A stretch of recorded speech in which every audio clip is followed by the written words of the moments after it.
They see my disability, I see my ability. They call me disabled, I call myself differently abled. There are some incidents that happen in your life. Those incidents break you, deform you, but they mold you into the best version of you. And the same thing happened to me. I was 18 years old when I got married. My father wanted me to get married. And all I said was, if that makes you happy, I'll say yes. And of course, it was never a happy marriage. Just about after 2 years of getting married, I met a car accident. Somehow my husband fell asleep and the car fell in the ditch. He managed to jump out, saved himself. I'm happy for him. But I stayed inside the car and I sustained a lot of injuries. The list is a bit long, don't get scared. The wrist was fractured. Shoulder bone and collarbone were fractured. My whole rib cage got fractured. And because of the rib cage injury, lungs and liver were badly injured. I couldn't breathe. I lost urine and bowel control. That's why I have to wear the bag wherever I go. 3 vertebrae of my backbone were completely crushed. And I got paralyzed for the rest of my life. I finally ended up in a hospital where I stayed for 2.5 months. I underwent multiple surgeries. One day, doctor came to me and he said, well, I heard that you wanted to be an artist, but you ended up being a housewife. I have a bad news for you. You won't be able to paint again because your wrist and your arm are so deformed, you won't be able to hold a pen again. Next day, doctor came to me and said, your spine injury is so bad, you won't be able to walk again. Because of your spine injury and the fixation that you have in your back, you won't be able to give birth to a child again. That day, I was devastated. I asked my mother, why me? And that is where I started to question my existence. Why am I even alive? And that is where I realized that the words have the power to heal the soul. My mother said to me, this too shall pass. God has a greater plan for you. I don't know what it is, but He surely has. And in all that distress and grief, somehow or the other, those words were so magical that they kept me going. One day I asked my brothers, I know I have a deformed hand, but I'm tired of looking at these white walls in the hospital and wearing these white scrubs. I'm getting tired of this. I want to add more colors to my life. I want to do something. Bring me some colors. Bring me some small canvas. I want to paint.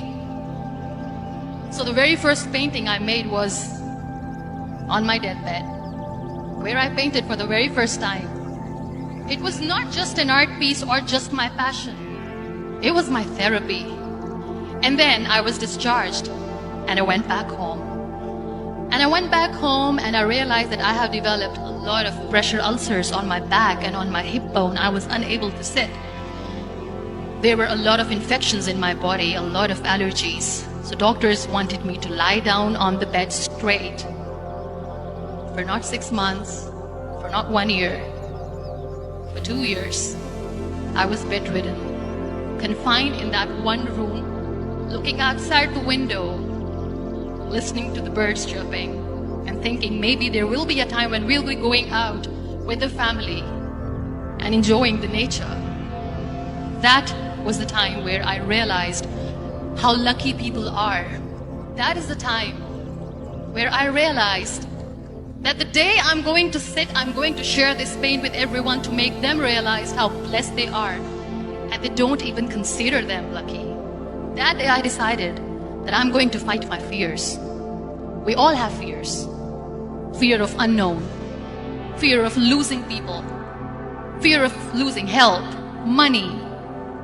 We want to excel in career, we want to become famous, we want to get money. We are scared all the time. So I wrote down one by one all those fears. And I decided that I'm going to overcome these fears one at a time.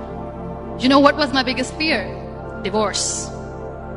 I was trying to cling on to this person who didn't want me anymore, but I said no. I have to make it work. But the day I decided that this is nothing but my fear, I liberated myself by setting him free. And I made myself emotionally so strong that the day I got the news that he's getting married, I sent him a text that I'm so happy for you and I wish you all the best. And he knows that I pray for him today. Number 2 was, I won't be able to be a mother again. And that was quite devastating for me. But then I realized there are so many children in the world, all they want is acceptance. So there is no point of crying, just go and adopt one. And that's what I did. People think that they will not be accepted by the people because we, in the world of perfect people, are imperfects.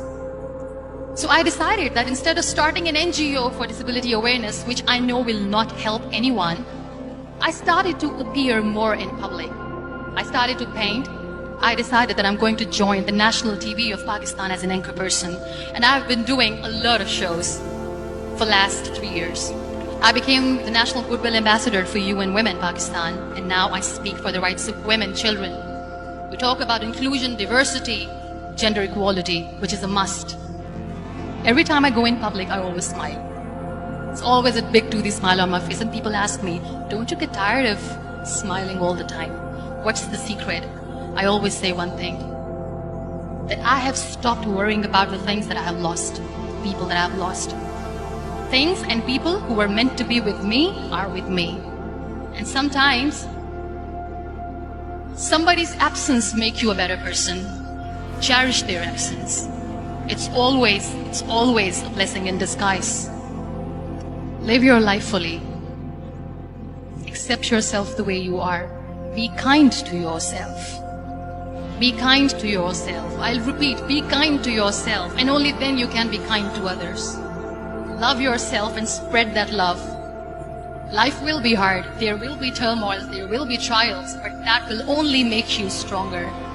So when you accept yourself the way you are, the world recognizes you. It all starts from within.